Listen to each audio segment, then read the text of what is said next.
Are you guys from Tennessee? From Chattanooga or Nah, man, we're out of Washington, D.C. Washington D.C.? Where you from? LA. I said that somebody earlier. This is L.A. meets Tennessee Yeah. via New York. It's my first time in Tennessee. Okay. Did you get So right? Did you get a chance to see the city at all? No. Well, we walked around yesterday. I Okay. can't figure out like where the city is. So I'm like, is this the city? But there's no food or restaurants or bars here. Right here. It's 3 blocks up that way. Oh, okay. You know, that's where the bar stuff that happens. So you're in walking distance of the city. Okay. I stopped. It was like, I saw was a Starbucks. Right. Like Jimmy John's. And I was like, wow, okay. We got one. Okay, cool. I'll give you a little background on what we do. Yeah, of course. We imported this. Do you mind if I close? I'll step out. Oh, okay. I just can't do that. Listen, of course, recording. We'll give you that just so you have it. There you go. Here's mine. Here's my info. Mike, can you just give us the general right there as we go out? Sure. Just in case you want to represent an esports team. So I manage esports players. Oh, So me and David will work a lot together. gotcha. So, but I'm on the flip side. So Right. And he was saying that, and this is just the way my mind works. Everybody can't be UFC that owns and manages and does everything. That's a whole nother world. I don't know that model. Anyway, give me your name. Well, let me tell you what we do. right. We have a television show. Okay. Our television show is called The Color of STEM. And what we say is STEM is for everybody. And we want everybody to be included. But people need to be motivated and understand so it can be included. Right. And my target market are women between the age of 25 and 45. Okay. Because they, in my opinion, control what the kids are going to do and what they ain't going to do. Very true. Moms. Moms. Yeah. And all moms love their kids. Mm-hmm. And the thing about that is we have to give them information so they can help them make good choices. Right. And right now the problem is it's hard to get information that you can trust. Very true.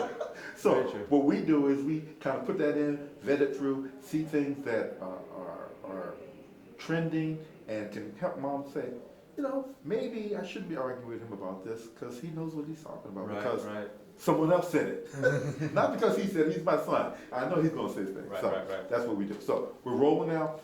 Give me your name, spell it for me, give me your official title, and we'll start right there. My name is Mike Lee, Mikelee. Head of partnerships. I work at a company called Everyday Influencers, and we just created a new agency called PressX. We started off as talent management. So we came into the scene and we just started managing let me back up a step. We came into the scene and we actually started managing influencers, right? So Snapchat stars, Instagram stars, and one of our partners was good friends with a pro named Skara. And Skara was a pro LCS player. He played League of Legends. He was a pro all-star and became a pro coach for Cloud9, or COG, sorry. And then he actually became an analyst on the desk, right? So he actually did the full John Madden, right? Wow. Like he ranged the scope of it, but when he retired, he had no money, right? Because he was a pro player in season 1, 2, and 3. And at that time, they were only making about $40,000, $50,000 a year. They had to pay for their own housing, they had to pay for their own food. Nowadays, it's much different. But back then, he was one of the biggest personalities, one of the biggest names, and he had no money. So he actually came to us and said, "Hey, I'd love to create a career out of this. How can I do that?" So we said, "Okay, we'll help you out." We manage some Snapchat stars, some Instagram stars. So let's build your YouTube channel. Let's build you your Twitter. Let's make you a logo, build your branding, and then let us handle all your sponsorships. And we'll make sure that you're getting paid the most amount of money, making sure you deliver, and all the sponsors love you. And so that was about 1.5 years ago. Now Skara is the Intel ambassador and an Acer ambassador, and also works with on average about 6 or 7 brand campaigns a month. So he's been able to take making nothing to a high 6-figure career, doing sponsorships, still working with Riot at the analyst desk. So through there, Skara, who didn't have a manager, and what we had found out 1.5 years ago, 2 years ago, none of these Twitch stars had managers, right? And these were all just kids streaming from their computer, having their mom or dad or best friend looking in their contracts. And so what we want to do was create that level of professionalism and give them kind of an infrastructure in terms of what their value is, what type of contract legal terms they should be looking out for, what type of exclusivity terms they should keep an eye out for. And so we came in and we really just wanted to bring that level of professionalism, because everyone else in the esports scene, outside of the people that we spoke with here today, they're all kids, right? And I say kids in not a negative way, but they're kids who are passionate, who got into the scene because their friend or their brother or they just fell into it. And so we saw a lack of professionalism, a lack of understanding of how marketing and just the whole kind of ecosystem worked. And so my background is advertising. I worked at an ad agency for about 6 years. And after that, I started working at Insomniac, which is a company owned by Live Nation, and then I went over to AEG and helped them with all their digital marketing. And so what we found out was that these kids didn't know the value of themselves, right? And so they would come in and say, hey, YouTube video, $10,000. Great, I'll take it. And the next band's like, YouTube video, $5,000. It's like, last company gave me $10,000. It's like, well, we're only gonna give you $5,000, and he would reject that deal, right? And so they didn't know how to determine their own value, right? And they don't have that media background or marketing background to know, like, okay, I drove 200,000 views in my last video. Average cost per view is about 3 to 5 cents. So if you drove 200,000 views and you have a 5 cents cost per view, you're worth 10,000. But if you only drove 50,000, then you're only worth 2,500, right? So these guys who are professional players didn't understand that concept. So we kind of came in and tried to create a buying model when it came to Twitch. Because right now, if you want to buy an influencer, you go to Full Screen, you go to Maker Studio, they'll find you your Instagram star, your Snapchat star, and your YouTube star. But what they can't find you is your Twitch star. And right now, if you're a brand, the only way for you to find a Twitch star is to go through Twitch.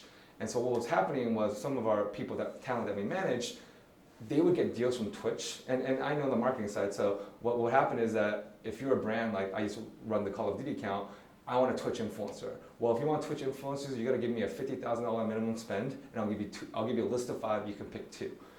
And that's basically how it worked, right? And knowing the audience of esports, 80% of them have ad block, right? So they're making you spend all this wasted money on impressions and mid-rolls and pre-rolls on things that are getting blocked, just so you can get 2 influencers, right? Mm-hmm. On the flip side, on the manager side, I have 2 influencers that are working with Twitch, and they get paid $3,000, $5,000, but then you find out the whole campaign's worth $50,000.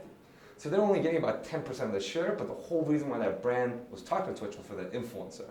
So there's something wrong with that ecosystem. So we kind of went in there and tried to disrupt that scene, right? Because Twitch shouldn't be the gatekeeper of all these influencers. So we came in there, started managing all these people individually. So we started with Scara. We picked up I'm a Cutie Pie, who's the #1 League of Legends streamer on Twitch. Dyrus, who's 5-time North American champion.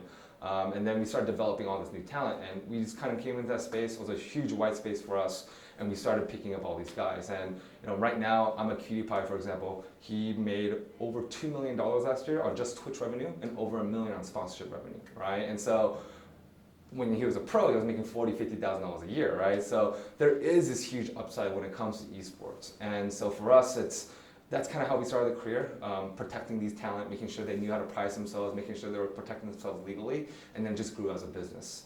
And that was our management company, and we started working with brands like Intel, Acer, HP Omen, Tencent. And what we had done is, because we managed about 18 of the top Twitch influencers out there, and there aren't many other management companies out there. And so what Intel had loved was, we were a business where you just had to do one MSA, master service agreement with us, and one contract, one billing, and then we billed and took care of all the billing for them. And these brands loved it, right? And so instead of having to work individually with each and every single influencer, they just had to come to us, and we started aggregating them. And they were like, hey, this is really easy. We love working with you guys. Can you wrap up our entire campaign for us? Like, you managed 10 of the 15. Can you just do all 15? So legally, labor law, we couldn't do that because we're a management company. So that's when we created an agency. And that's when we started working with them and consulting for brands like Tencent, Intel, and Acer. So wow. Right place at the right time, and what you're showing by the real numbers is how much influence esports has taken. Yes. And it's for someone outside looking in, it's like, we knew. Yeah. So we manage 18 Twitch influencers right now. All of them do it full time. So they all make enough money to have a full career out of it. I would say of the 18, 11 or 12 of them were ex-pros. And so they all retired before the age of 24.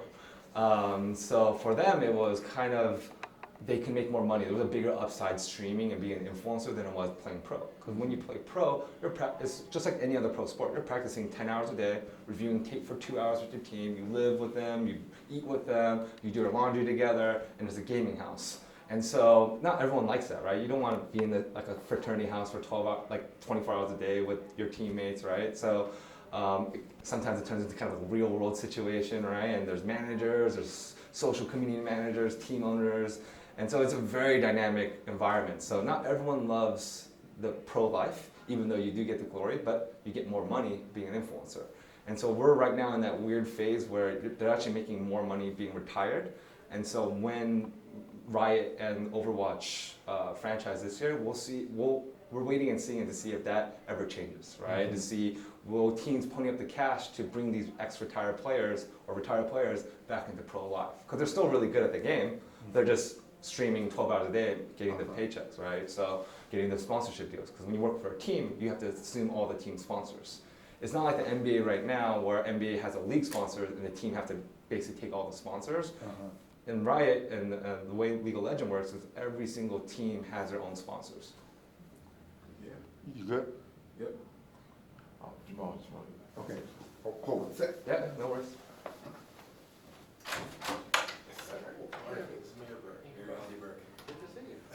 Can we sit you down for a minute? You got it. That's why I'm here. I had to bump you. We put the mayor in for a second, and I'll come back and finish you up. Yeah, no worries. It's the mayor. Is that the real mayor, or is that his title? Or is that his like name? Hope it's the city mayor. He's the city mayor. Okay. He is the city mayor. I'll get bumped for the city mayor. I'll take that. I'll take that. We have a good relationship, which is nice. It's fun. Hey, how's it going? Everything's going well, sir. I'm gonna take this off. So Yes. don't look like I'm trying to escape while we're talking.